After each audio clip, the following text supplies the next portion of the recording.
सबैभन्दा पहिला त यो सोसियल मिडिया यो सञ्चारलाई हेरिरहेका सम्पूर्ण दर्शक महानुभावहरूलाई जय गोर्खा। तपाईँको प्रश्न एकदम सठिक हो। भर्खरै मात्रै हाम्रो चुनाव चिन्ह परिवर्तित भयो। अब के कारणले भयो त्यो भगवान जानुन् होइन, त्यो इसिआईलाई नै थाहा छ। तर तपाईँले जुन प्रश्न तेर्साउनु भयो के कति क्षति हुन्छ या भयो, क्षति हुँदैन। किनभने अहिले त आज नामाङ्कन पत्र भर्खर भर्दैछौँ। अन्त अहिले त के र हाम्रोमा क्यान्डल थियो, अब हामीले टर्च लाइट पायौँ।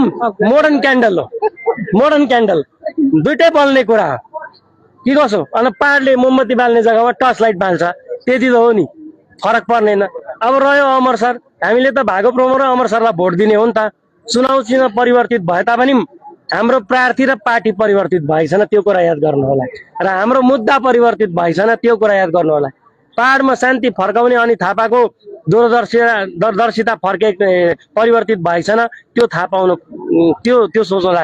भागो प्रमोको जुन मोटो छ कर्म नै सिद्धान्त हो भन्ने, त्यो परिवर्तित भएको छैन। चुनाव चिन्ह त परिवर्तित हुँदै गर्छ नि, सायद कसैलाई डर लागेको होला। अझ चुनाव चिन्ह परिवर्तन लिएर नै विपक्षीहरूले हमला गरिरहेको छ यति बेला होइन। विपक्षीहरूको हमला गरिरहेछ, उहाँहरूलाई के सन्देश दिन्छ? म दिन चाहदिनँ, किन अब तपाईँले अघि आफ्नै उत्तर आफै दिनुभयो। बी पच्छ, अब बी भनेको उल्टा, अब उनीहरूको कामै उल्टा कुद्ने हो। अब अन्त के जवाब दिनु त्यसको लागि? त्यसले गर्दा उनीहरू हेर्नुहोस्, उनीहरूको काम हो। सायद हामी पनि विपक्षमा भए भने हामी पनि सायद हमला गर्थ्यौँ होला, तर हामी हमला गर्ने पार्टी होइनौँ। हामी हाम्रो जुन सिद्धान्त, हाम्रो जुन कर्म छ त्यो माथि हामी केन्द्रित छौँ। हामी लागि परेको छौँ अमर सरलाई जिताउनका लागि होइन।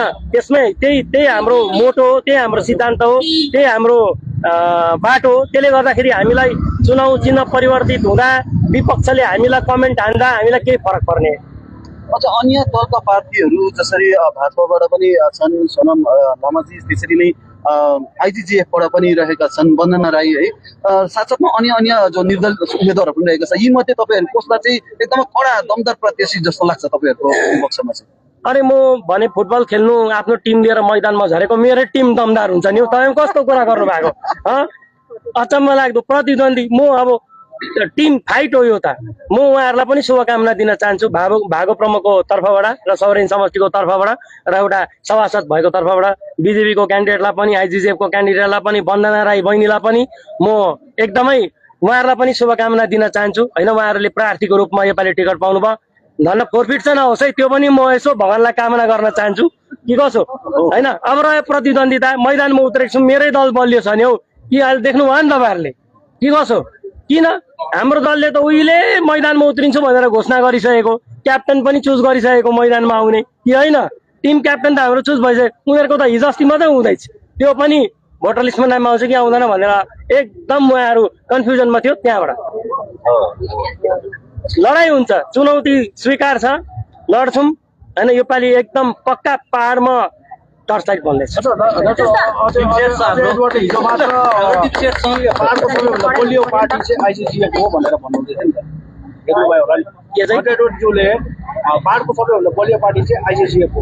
ए भाइ, म मेरो जिउलाई बलियो भन्दिनँ, कस्तो कुरा गरेको? उहाँले पनि भन्छन् त पाहाडको बलियो पार्टी आइजिजिएफ भनेर कि कसो होइन।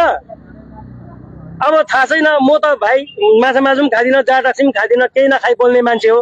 ऊ त के खाएर बोल्दैछ पत्तो छैन। हामीले देखिरहेका छौँ है, धेरै जस्तो विधानसभा अनि लोकसभा चुनावहरूमा जति नै भने पनि जनताले भाजपालाई नै धेरै विश्वास गरिरहेको भन्ने छ नि अहिलेसम्मको।